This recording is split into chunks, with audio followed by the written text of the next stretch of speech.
माँ दुर्गा नौटी रूप पूजा और साधना पाई नवरात्रिर समय सबुठारु श्रेष्ठ समय बोली कहुए।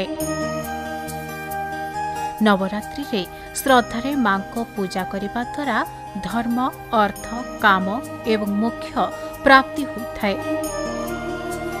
चैत्र नवरात्रिर तृतीय दिन माता चंद्रघंटा को समर्पित करा जायଥାଏ। माता चंद्रघंटा स्वरूप होछि शिवदूते। देवी माँ मस्तक घंट आकार अर्धचंद्र रही। एही कारणरू देवी माँ को चंद्रघंटा देवी कहुए। पौराणिक कथावस्तु अनुसार जेतेबेले असुर मानक आतंक ए पृथ्वी रे बढ़िबारे लागिथिला सेतेबेले देवी चंद्रघंटा रूपरे आविर्भूत होइथिले। असुर मानकर प्रभु थिले महिषासुर, जार देवता मानक सहित युद्ध चलिथिला। महिषासुर देवराज इंद्रंक सिंहासन पाइबाकू चाहुथिला। स्वर्ग को शासन करने तांकर प्रबल इच्छा थिला। एही इच्छा जानिथिबा समस्त देवता एथिरे उत्क्षिप्त होइथिले। एही समस्यारो मुक्ति पाइबा पई भगवान ब्रह्मा विष्णु एवं महेश्वरंक निकटरे उपस्थित हेले। भगवान श्रीहरि एकथा शुणी क्रोधित हेले।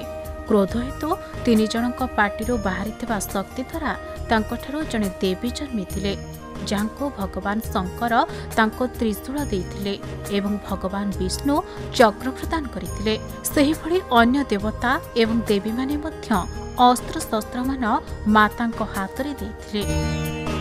देवराज इंद्र देवी को एक घंटा देइथिले। सूर्य निजर तीक्ष्ण शक्ति और खंडा देले। यात्रा पाई सिंह वाहन रूपे प्रदान कले।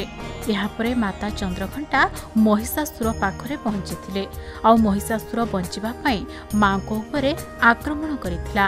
यापरे देवता एवं असुर मानक मध्यरे एक भयंकर युद्ध आरंभ होला। माता चंद्रघंटा महिषासुर को हत्या करथिले। एहीपरि माता देवता मानकु सुरक्षा देथिले। मांकर चंद्रघंटा रूप को पूजा करने द्वारा जस वृद्धि होता है। नवरात्रर एही तृतीय दिन में भयरू मुक्ति मिलवा सह अपार साहस प्राप्त होगाकू अंतर रे शक्ति प्राप्त होता है। अधिक जानिबा पई आम चैनल को लाइक शेयर सब्सक्राइब करने को आदौ भूलु नाही। सतेज खबर सठिक खबर आमे देखाइबो खबर पछर खबर।